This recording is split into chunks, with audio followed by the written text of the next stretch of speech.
ఇంకొక neglect చేసిందేంటంటే psoriasis. హ్మ్. Psoriasis ఒక్క చుండ్రొస్తుంది. కొంతమంది స్కిన్ మీద లీజన్స్ వస్తా ఉంటాయి. వీటితో పాటు చాలామంది సివియర్ జాయింట్ ఆర్థరైటిస్‌తో కూడా బాధపడతా ఉంటారు. సో, వాళ్ళందరికీ మంచి మెడిసిన్స్ తోటి అండ్ ఫుడ్ చేంజ్ చేసుకుంటే వాళ్ళకి రెమిషన్ పీరియడ్‌లో వెళ్తారు. దీర్ఘకాలికంగా వాళ్ళకి సింప్టమ్స్ లేకుండా ఉంటుంది. ఆ సింప్టమ్స్‌ని ఫ్లేర్ అప్ కాకుండా ఆర్థరైటిస్‌ని మళ్ళీ అగ్రవేట్ చేయకుండా వాళ్ళకి లైఫ్ స్టైల్ మోడిఫికేషన్స్, మెడిసిన్స్ తోటి సరిపోతుంది.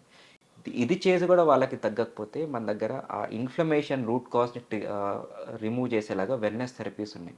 లైక్ హైడ్రోజన్ థెరపీ అని, మాలిక్యులర్ ఓజోన్ థెరపీ అని. ఇవేం చేస్తాయంటే బాడీలో ఇన్‌ఫ్లమేటరీ మార్కర్స్‌ని టార్గెట్ చేసి దాన్ని సప్రెస్ చేస్తుంది. హ్మ్. సో, మనకి సింప్టమ్స్ వచ్చే పెయిన్ గానీ, జాయింట్‌లో స్వెల్లింగ్ గానీ ఇవన్నీ తగ్గిపోతుంది. సో, హ్మ్. ఎటువంటి మందులు లేకుండానే ఈ వెల్‌నెస్ థెరపీస్‌లో చాలా వండర్‌ఫుల్ ట్రీట్మెంట్స్ అండ్ ఔట్‌కమ్స్ కూడా అంతే అద్భుతంగా ఉంటున్నాయి మన దగ్గర.